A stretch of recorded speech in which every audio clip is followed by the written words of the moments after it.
nimefungwa sana kwa minyororo ya shetani, nikalilia Bwana Yesu akaniweka huru kweli.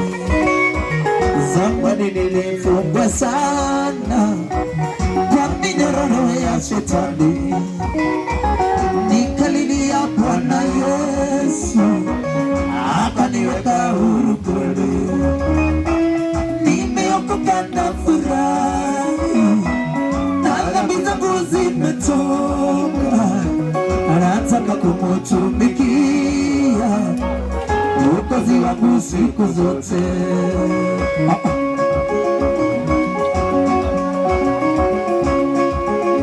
Wakazonga yeye, mbali na kai, kazonga mbana wewe